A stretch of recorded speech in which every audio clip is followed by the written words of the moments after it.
Em 3 séculos como colônia, o Brasil viveu 3 ciclos econômicos: do pau-brasil, do açúcar e do ouro. Durante o Império, começou o ciclo do café. Como os anteriores, era voltado à exportação e produzido em latifúndios com mão de obra escrava. Com a abolição, os libertos foram abandonados à própria sorte. E as fazendas perderam trabalhadores. E o Império ficava sem apoio. Não é à toa que o Império cai menos de 2 anos depois da abolição da escravatura. Quando a coroa brasileira, Princesa Isabel, Dom Pedro II, se tornaram abolicionistas, os barões do café se sentiram traídos e migraram para o movimento republicano. E começa, então, todo o movimento de defesa da República. Porque era um pacto. Os barões do café apoiavam o trono e o trono não abolia a escravidão. Com um golpe militar, em 1889, o Império se transformou na República dos Estados Unidos do Brasil. E as primeiras eleições no país escolheram o Congresso que redigiria nossa Constituição. O clima era de euforia em prol da modernidade.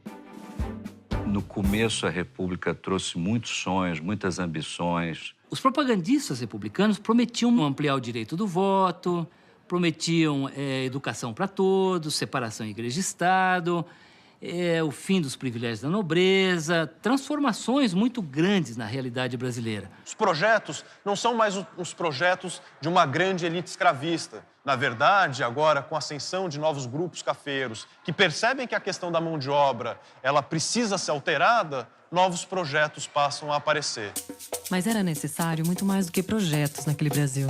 Nós tínhamos um pequeno núcleo de militares com a cabeça modernizante num país de miseráveis e analfabetos. Calcula-se que, ao final, no Império, a alfabetização tinha chegado a 12% das pessoas e não havia uma universidade no Brasil.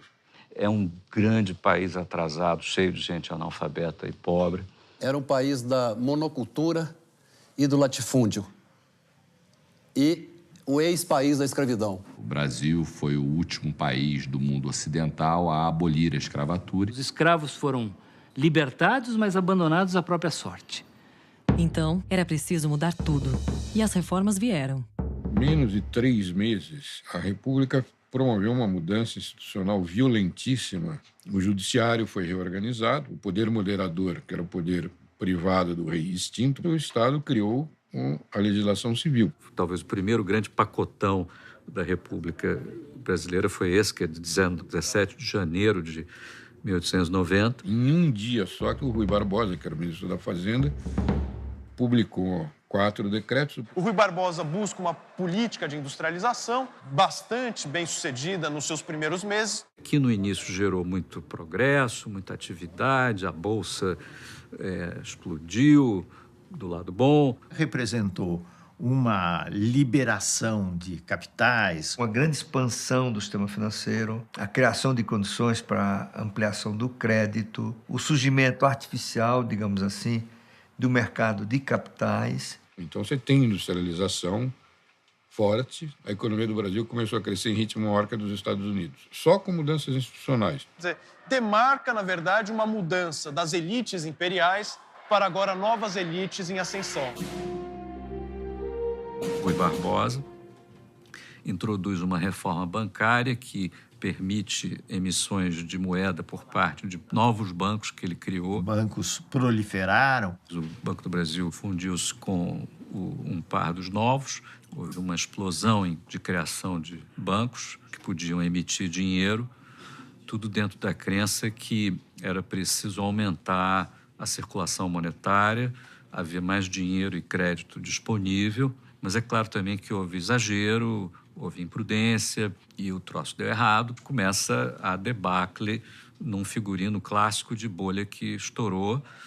E o estouro da bolha ficou conhecido como o encilhamento, o episódio. Que vai caminhar num processo de inflação e de desvalorização da moeda. O país tropeça nas suas próprias pernas, temos uma crise financeira, uma crise bancária, crise cambial, crise fiscal. O PIB caiu cerca de 7% ao ano, em meio a uma grande crise bancária. O período todo da segunda metade da década de 90 é um período de crise e resolução de problemas de bancos e empresas quebradas. O velho Banco do Brasil, caput, quebrou. Essas crises rapidamente fizeram frustrar os sonhos maravilhosos represados durante tanto tempo pelo Império. As promessas de liberdades civis feitas pela República não aconteceram. Ela promete mudanças, promete incorporação da sociedade civil no processo decisório. Isso não acontece. É uma república autoritária, então essa é uma república que promete muito e cumpre pouco.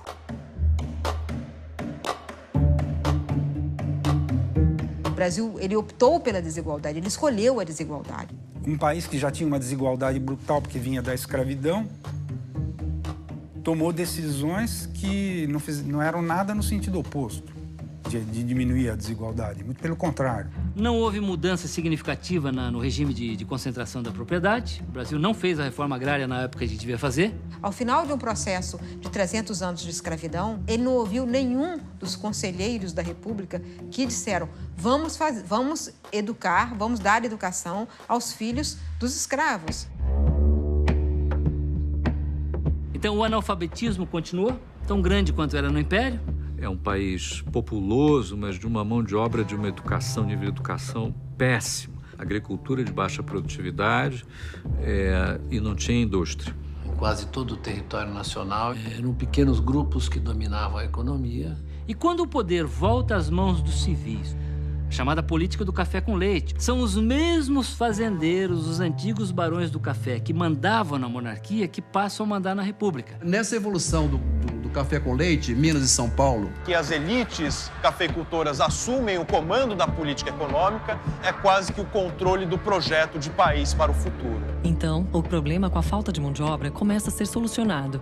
O setor da cafeicultura fluminense e paulista tratou de resolver esse problema pela opção do trabalho do imigrante. Aquela sociedade escravista vai deixando lugar para uma nova sociedade que se levanta nesse período. Então, deixamos de ser uma economia com mão de obra escrava para ser uma economia com mão de obra pobre.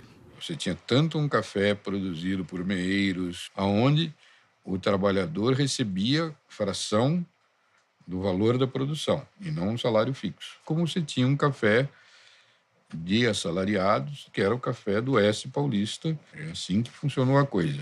Havia essa possibilidade do subsídio do imigrante, com a concessão de passagem, possibilidade de pequenos empréstimos, enfim. Realmente era uma oportunidade grande para eles, né? E o Brasil importa quantidades monumentais de imigrantes, e não é por acaso que o grande território de chegada dos imigrantes é São Paulo, onde estava a indústria a produção de café.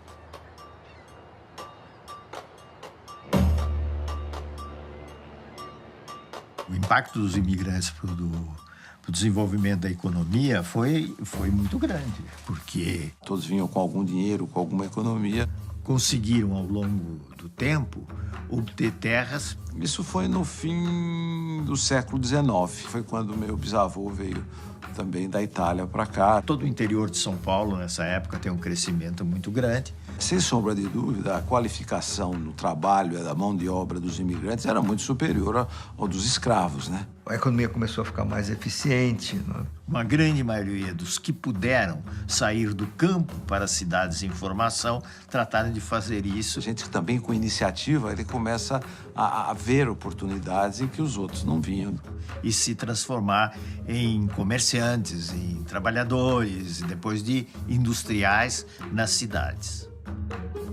No início do século XX, as cidades brasileiras se modernizavam.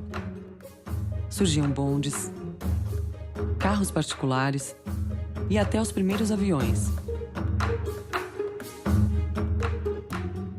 Além disso, a economia estava mais ajustada. Os Joaquim Murtinho, fez talvez o primeiro grande plano de estabilização da economia que arrumou, vamos dizer, essa confusão toda que foi criada nos primeiros anos da República. O Brasil já vinha realizando um lento processo de industrialização. Especialmente no estado de São Paulo, boa parte dela associada à riqueza gerada pelo café. Como o café estava se desenvolvendo muito, né, surgiu um mercado interno importante aqui em São Paulo e no Brasil, e graças a isso, então, foi possível se começar a industrializar o Brasil. Ainda assim, era o café que mandava no país. O café era o rei da economia, era o campeão de geração de renda. E mais do que isso, a renda que possibilitaria as importações brasileiras. Dr. Goudin tinha inventado uma frase que era correta. No Brasil, café é câmbio. 60% da renda era formada pelas rendas alfandegárias de importação e exportação. Isso quer dizer que a exportação ela é fundamental porque ela gera divisas que não gastas pelo Estado ou nas importações de produtos ou no próprio financiamento do Estado. Por isso, busca-se, ao longo da Primeira República, justamente garantir que o café permaneça com um papel importante no mercado exterior. O preço não caia, há uma sucessão de planos de valorização do café em detrimento a outros produtos. O Brasil passou a recorrer mais a empréstimos dos bancos ingleses, particularmente os empréstimos associados à defesa do preço do café.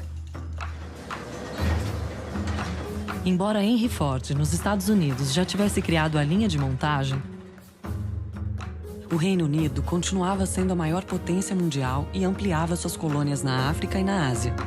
E muito mais poderosas, e aí então tiveram condições de reduzir a condição de colônia os países da Ásia e da África. Além dos capitais e dos produtos europeus, a arte e a cultura do velho continente também influenciavam todo o mundo. Era a Belle Époque. Então, construção de grandes prédios, de grandes teatros. Era um Brasil que caminhava para uma urbanização, que caminhava para a incorporação de padrões econômicos modernos para eles. É um período onde o mundo progride muito. E progride de um jeito contemporâneo, através do que a gente hoje chamaria de globalização, mas que na época era um arremedo disso, chegando a um ápice em 1914, a Belle Époque, onde a sensação de progresso talvez tenha sido a maior de todos os tempos. E o grande motor desse progresso foi o comércio e a inovação. Com a globalização, ocorreria também um horror global, a Primeira Guerra de proporção mundial. Como batalhas na Europa poderiam afetar a economia brasileira.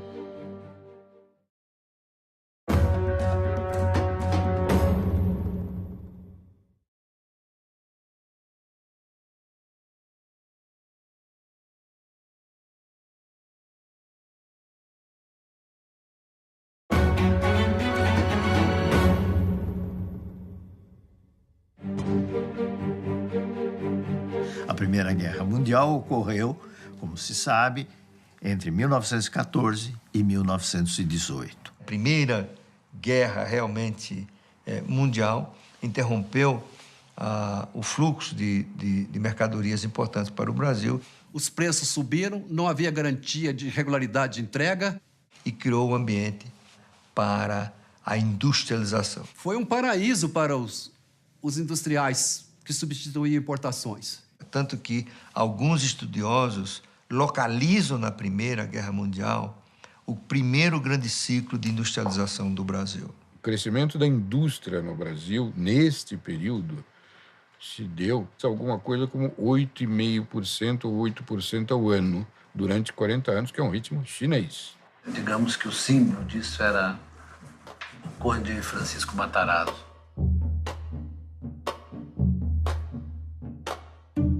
Era uma época em que o Brasil importava até arroz e banha de porco. Grande parte do que era importado podia ser substituído de forma competitiva por quem tivesse um mínimo de condições e talento para fazê-lo. E Matarazzo percebeu isso. Francesco Matarazzo chega ao Brasil em 1881. Começou com venda de banha, né? E foi ampliando as suas atividades para outros campos. Ele morre com 82 anos e tinha mais de 400 empresas. Era a quinta fortuna do planeta e italiano mais rico do mundo. Um mundo que mudava muito. No início da guerra, a Alemanha expandiu seus territórios. Quando ela terminou, surgiram diversos países. Em 1917, revolucionários russos derrubaram o czar e o país se transformou na União Soviética Comunista. E com o final da guerra, os Estados Unidos se tornaram o principal provedor de produtos e capitais para a reconstrução da economia europeia. A Primeira Guerra transformou o mundo.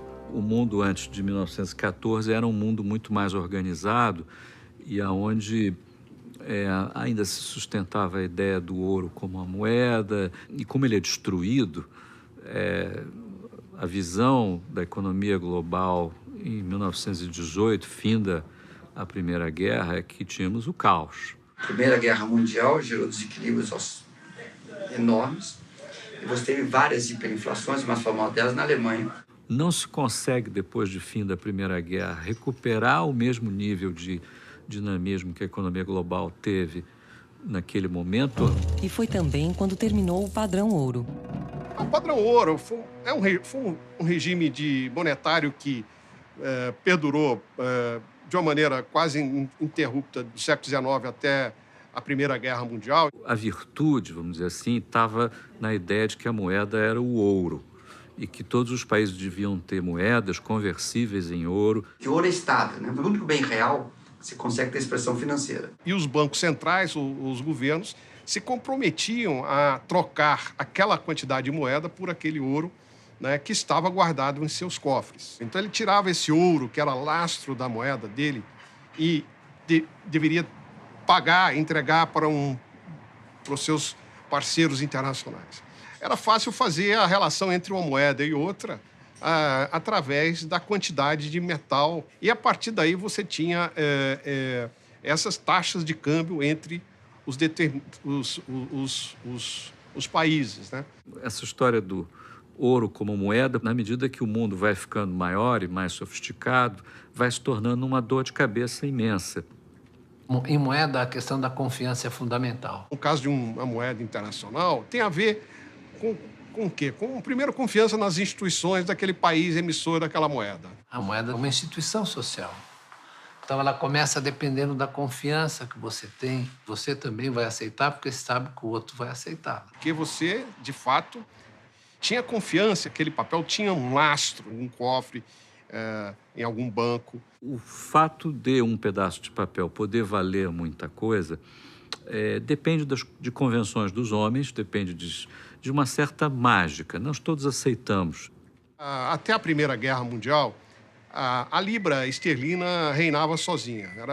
Por quê? Porque a Grã-Bretanha era a grande potência política e militar e econômica também da época. Tinha um grande império, mas também era um país que tinha uma tradição de gestão monetária, um país cuja moeda tinha uma grande credibilidade, né?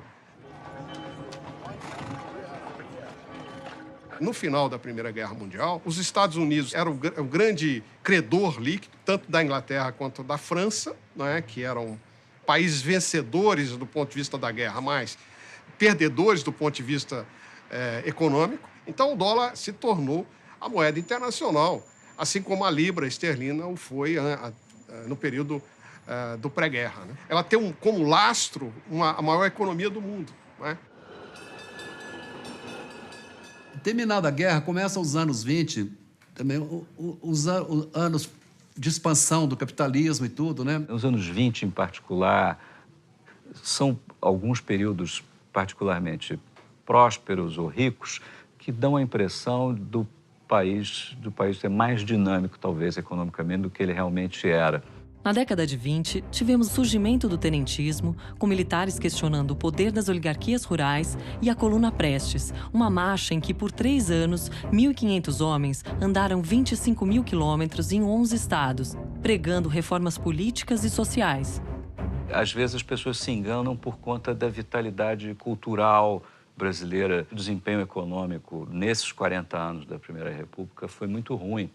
Ligeiramente melhor do que o Império, mas ainda muito ruim. Todo esse século da independência até ali foi um século onde nós começamos atrás dos Estados Unidos, da Argentina, da Europa, muito atrás, e acabamos mais atrasados ainda.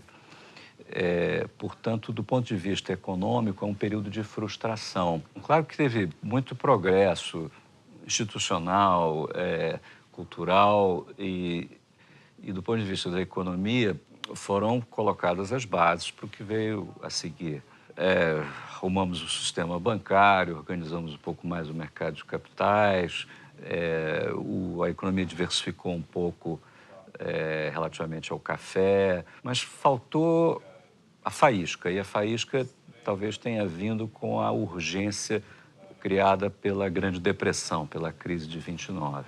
Em 29, explode a crise de 29, a crise do capitalismo mundial.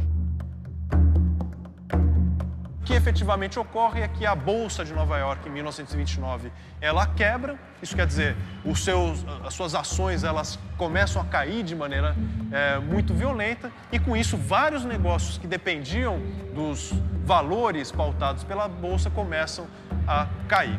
E isso quer dizer, todo negócio americano que dependia, então, dos financiamentos de bancos, da economia que passava pela Bolsa, começa a ter um cenário de crise. O Banco Central americano reagiu muito mal. Em vez de salvar os bancos e evitar a crise sistêmica, resolveu assumir uma posição radical de não colocar um tostão em nenhum banco para não ajudar ninguém. Coisa que muita gente fala que devia ter sido feita em 2008. Pois é, então, isto gerou uma crise que foi se aprofundando em um pânico bancário. Os bancos foram morrendo, bluff, um atrás do outro, e numa escala global, inusitada. Em questão de 1 ano a 2, quebraram cerca de 10 mil bancos nos Estados Unidos. Houve uma contração violenta do crédito, a atividade econômica diminuiu também dramaticamente. Dos Estados Unidos, essa crise vai se espraiando para todas as outras economias que dependiam dos Estados Unidos. Causando uma contração monetária global sem precedente, em escala mundial. O comércio internacional foi reduzido a 1/3 em 2 anos. E os efeitos reais sobre o emprego foram também avassaladores. Você teve um aumento muito grande do desemprego. E o mundo inteiro sofreu dramaticamente. Ela ocorre num momento de extrema vulnerabilidade em vários países que vinham fazendo sacrifícios imensos para manter-se no padrão ouro, como a própria Inglaterra. E a coisa foi ficando pior. A crise de 29, como nós para o Brasil foi uma tragédia. Porque os países exportadores pararam de importar os produtos brasileiros. Os preços do café declinaram e a atividade agrícola, então, ela declina. E o café, essencial à economia brasileira, o rei da economia brasileira, entra numa crise sem paralelo. Excesso de produção, preços excessivamente baixos. O que valia 200 passou a valer 20. O preço já não pagava sequer o saco. A queda na exportação de café acumulou estoques de café. E aí o governo acaba por ter que intervir. O governo brasileiro passou a fazer grandes compras de café, para depois queimar. Porque enterrado ele destruía a terra. Você tinha que queimamos 40 milhões de sacas de café. Então, a crise do café, ela secou o balanço de pagamento, porque a receita de divisas caiu brutalmente. A nossa capacidade de compra tornou-se mínima. Esse foi um momento de grandes mudanças da estrutura do capital no país. A oligarquia do café, com o produto nessa situação, e quase todos de pires na mão, não tinha mais também o poder político que havia anteriormente. Nós chegamos em 30, um país muito pobre, tinha educação, uma população de gente pobre, analfabeta, com poucas oportunidades, não tinha nada que favorecesse o empreendedorismo, não tinha sistema financeiro, era um país pobre, primitivo e despreparado para o crescimento. O que seria do Brasil com sua economia quebrada, com a economia mundial em frangalhos e sem esperanças de se renovar?